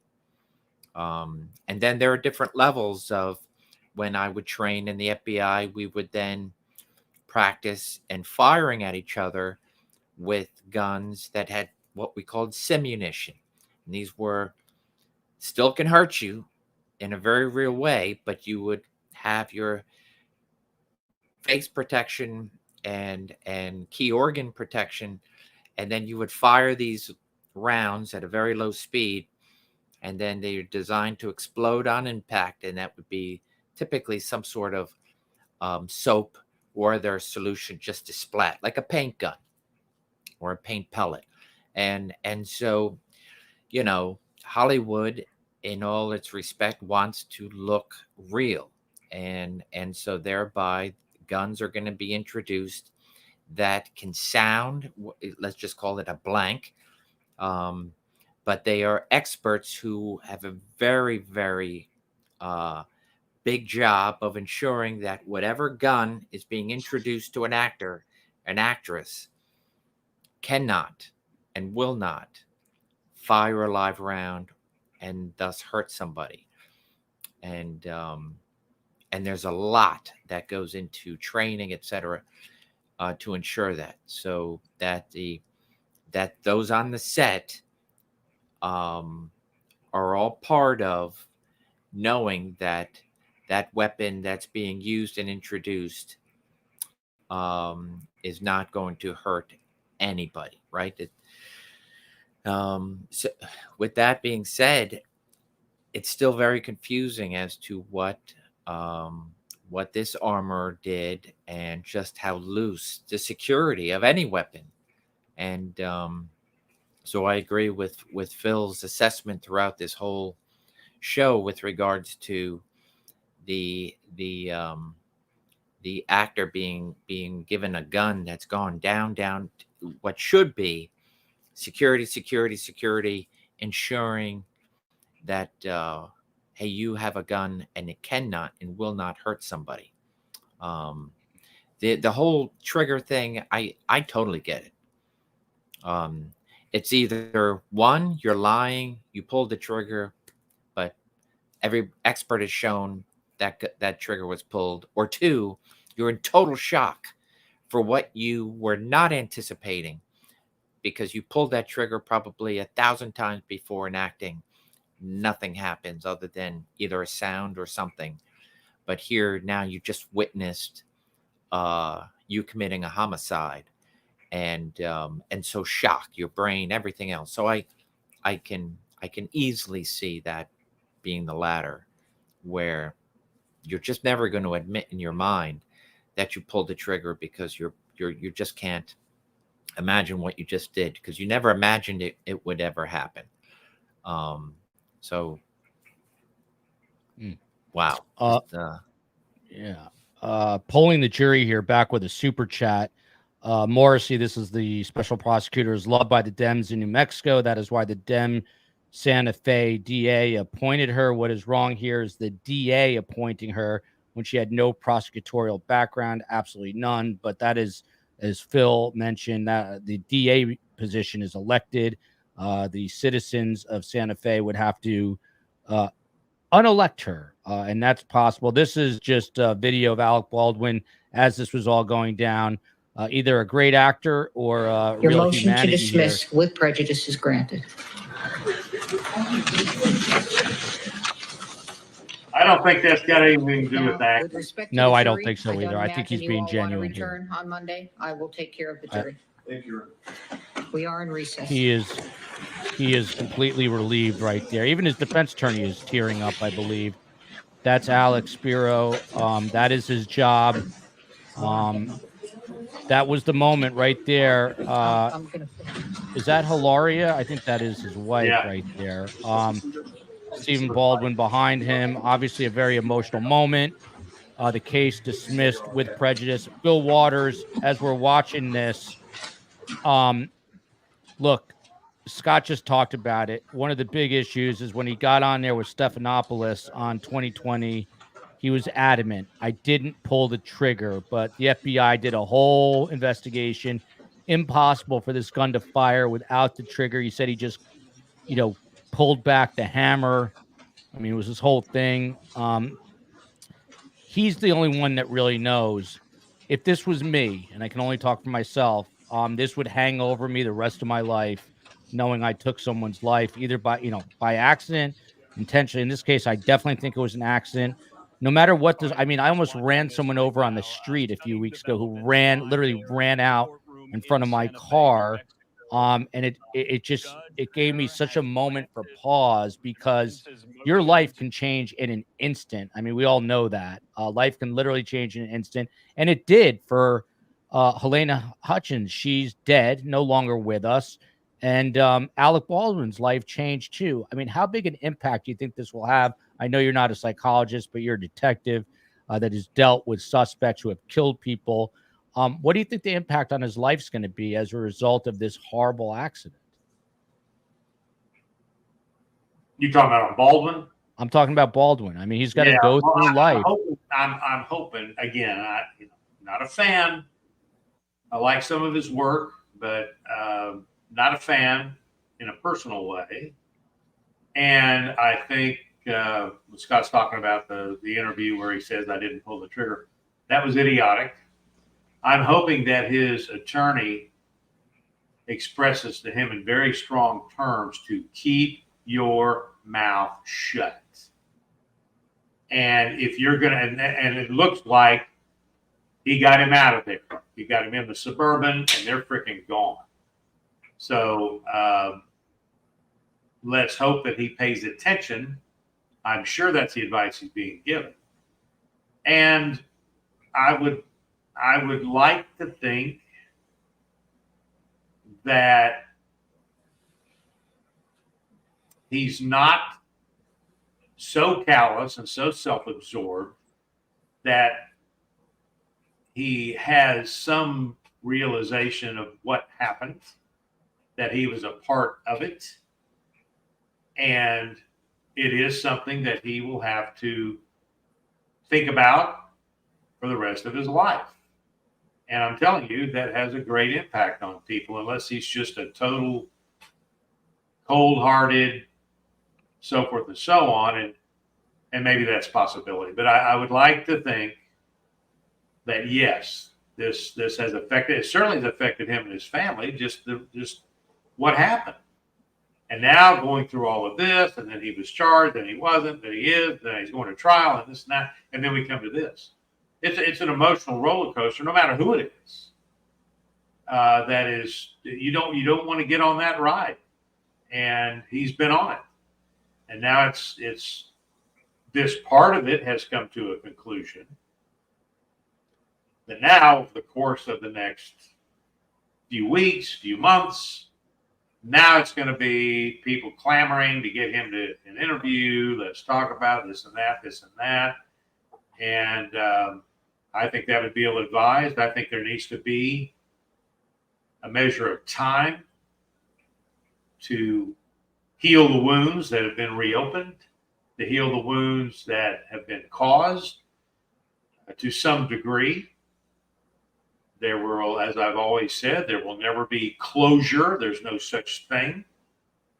I'm just hoping and praying for, Ms. Hutchins' family, that they can have some sort of comfort that this may now be over. And I'm sure that whatever they've come to an agreement with Baldwin on the civil side of holding him accountable in some way, that may be the only measure of justice and comfort they get. And people, look, these homicides, there's a difference in each one of them. And there is a difference between a murder and a manslaughter.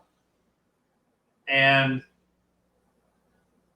you have to look at the circumstances of each one of those events. And that's how the determination of which way to go should be directed. And I tell you what, I've been in discussions with prosecutors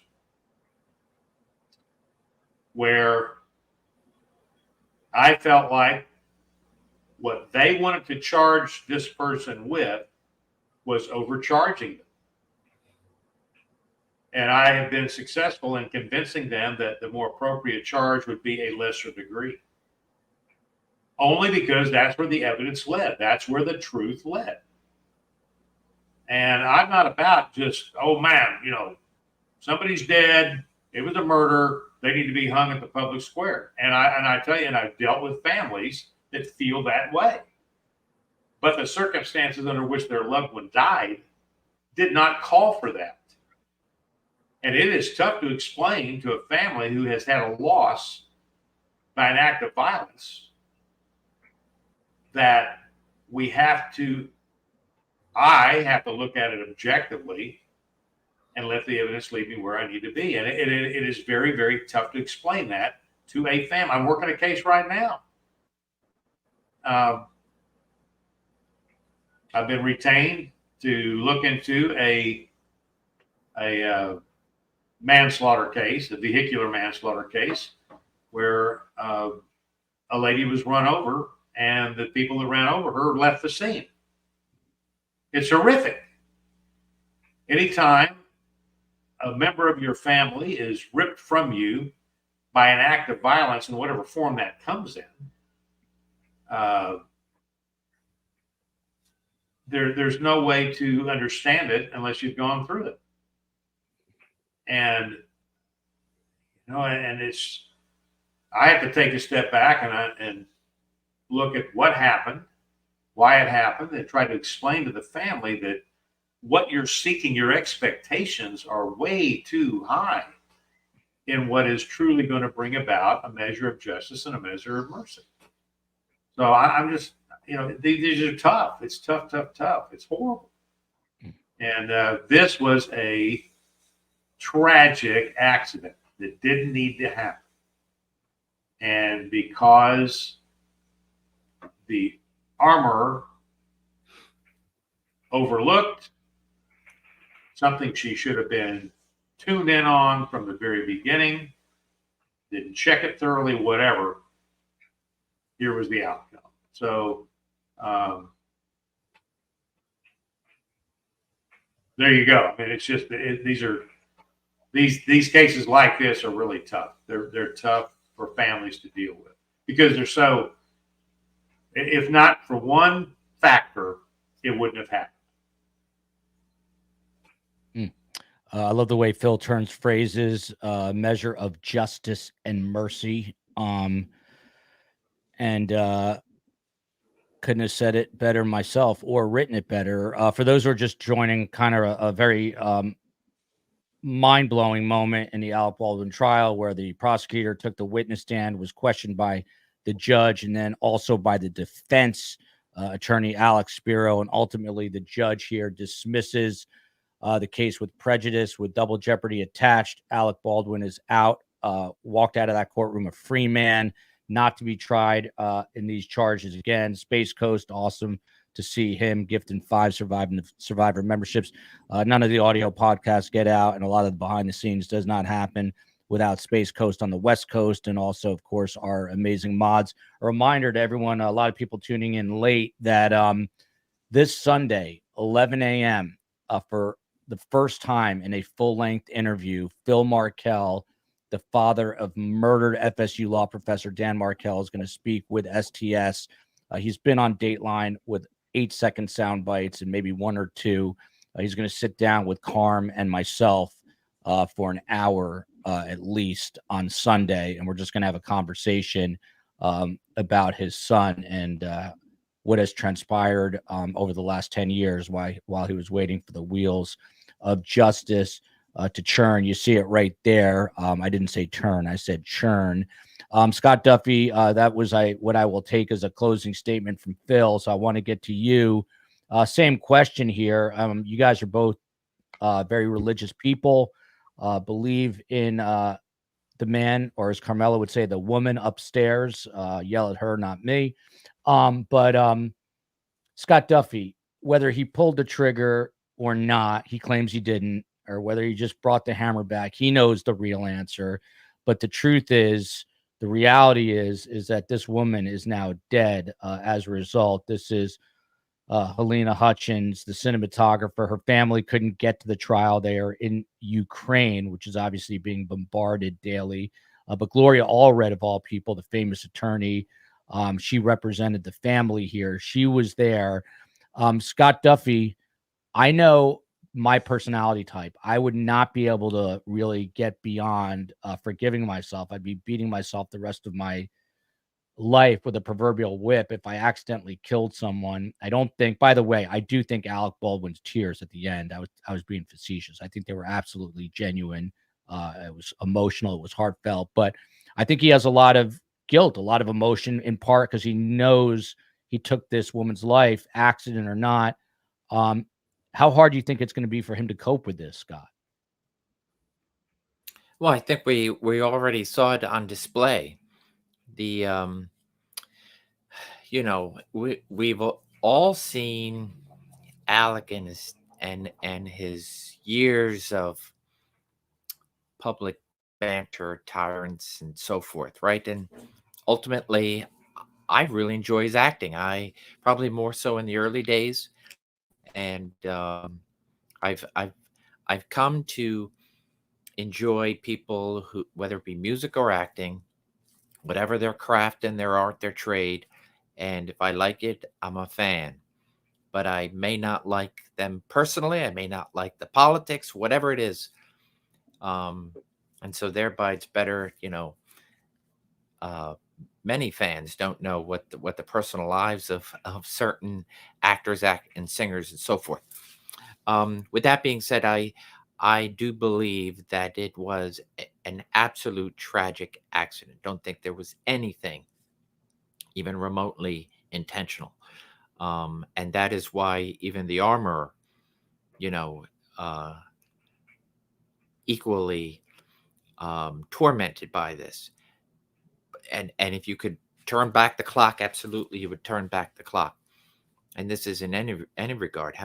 Just to think, I've spoken with people who have killed people, who have run them over, hit them in a pure accident.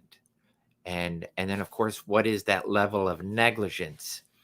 Could it have been prevented, or is there something you did that was so bad that even though you didn't anticipate cutting somebody's life short, you did? And so I've seen levels of remorse, and it's a terrible thing to have to carry, even when somebody has been determined to be totally an accident with no level of negligence, and to still have to carry that. I wish I didn't do this. I wish I wasn't. So I can imagine that this was a set like no other, or like any other, and thereby this was just going to be a retake and a retake and a retake. and he is reliving that moment every day. So I would agree that this is something that he absolutely feels horrified for, because it is somebody he worked with, knew very well. And that's, with that being said, I the trial was yet another piece in this, and it is now over. And so now he can hopefully move forward, and whatever that may be, in order to right this in some regard, as best as he is humanly able to make the family amends, whether it be he's already provided a certain amount of funding, um, and everything from his heart and soul to communicate to her loved ones, her husband, etc. That that if he could have switched places, he would. I believe it is those things, and then ultimately it comes down to, as Phil and I have expressed it, it does come down to faith, and perhaps this is something, whatever it is, that none of us will see, know, or hear, but something in his life that's required this, right? The where God alone knows the reason, and something will happen. Um, so all that in place, it is the we when you are part of something and you wish you weren't, but you are part of it, and had some accidentally or whatever, um, you ask for mercy, you require that mercy, you need that mercy, and then of course the compassion of those that actually have the power to provide it, and give some sense of, you know um, I don't want to say move on, but move forward, and make sense of this, to where there will never be an accident again in the history of filmmaking, or something like that. On a lighter note, I'm just looking back at what just happened, and for those of you, it was a subtle moment, but the COE swung back in right after this all happened and said, "Did I miss anything?" And that is just a small glimpse into my life every day. But amazing job by the COE today. She was able to pull up the relevant sound bites, the live testimony. We were able to watch together the judge dismissing with prejudice Alec Baldwin in this trial, that he was, he was accused of this crime, and he was on trial for this involuntary manslaughter charge. Now he is free of that charge, walking out of that Santa Fe, New Mexico courtroom, a free man. I don't think anyone thought this would happen today. At Tennis Girl, I just have to say, STS, this has been a surprisingly lucid stream, especially a Friday, much more lucid than any of us like it. I see that it is Ida Shaw, JD. Phil Waters, I don't know if you know this. Ida Shaw, JD, was one of your big nemesis. She said she has agreed with you 7 times today. Who else's birthday? Is he pointing? Oh. Why have Scott and I been flipped? Yeah. Oh, I'm so sorry. The OCD. Yeah, That's because we need to get that corrected. That I love that. I love that Phil is hung up on this. Hold on. That's amazing. Oh, wait, what did I just do? Hold on. There we go. Okay. Phil's OCD can rest. The only man I know with worse OCD than mine. Popeye Doyle from the French Connection, Gene Hackman's character, needs to be up on top there. Yeah, there you go. Popeye is on top. Magnum PI's down low, and the host, Joel, is there with his STS hat. Anyway, again, Sunday morning, 11 a.m., a special sit-down interview with Phil Markel, with Karn by my side. We will see you then. Love you, America. Let's please, I'm going to put up Halyna Hutchins' picture. She's the real victim here. Let's think about her as we go through our weekend, and let's be kind to each other. No one ever knows what anybody else is going through. Ned Smith, I'm glad you asked very quickly. Are you going on vacation next week? I thought I was, and we're going away, but I'm not going on vacation. We're doing shows Monday, Tuesday, Wednesday, Thursday, and possibly again with these gentlemen. I'm flying back Friday. I'll let everybody know. You got to follow me on Twitter at Podcast STS, on Instagram, Surviving the Survivor. It's easy on Instagram, Surviving the Survivor. On Twitter, it is at Podcast STS. We have a Facebook page, and we're revamping Patreon. We're going to have Carmela be the star of Patreon. We're going to get her back in the mix. She wants to retire. We will not let her. Huge thanks to Phil and Scott. 2 weeks is too long. Space Coast has have a great weekend yourself. Love you, America. Love you, Santa Fe, New Mexico. Love you, Phil. Go ahead. Phil's got to get the last word. I love it. Go ahead. Got one thing I want to mention here. A couple of days ago, Deputy Fernando Escueda with the Harris County Sheriff's Office was killed in the line of duty. Murdered, shot, ambushed, and gunned down. 28 years old, 5-year member of the department, and a very hard-charging, capable deputy law enforcement officer killed in the line of duty by a, well, I won't even use the term, but that person is in custody. So I would just ask that his family, that agency, keep him in your prayers, and thankful for his service and his sacrifice. God bless. Again, on a lighter note, although I do love that Phil ended with that, it was touching. Abby Tahaha, she's a friend of the. She's actually been on the show for her birthday. I think the only STS Nation member ever to be on. Can I get a shout out for Jim Taha, followed by it's his birthday, my real dad. Phil, no one better for that than you. Would you like to shout out Jim Tahaha? Sure. Happy birthday, Jim. Hope it's a great one. Good seeing you, hearing from you again, Abby. Abby, we love you. STS rocks. Glad these guys were here to watch this historic trial play out. That's it. Alec Baldwin walking out of the Santa Fe, New Mexico, not to be tried again. Dismissal with prejudice. See you Sunday morning, 11 a.m., everybody.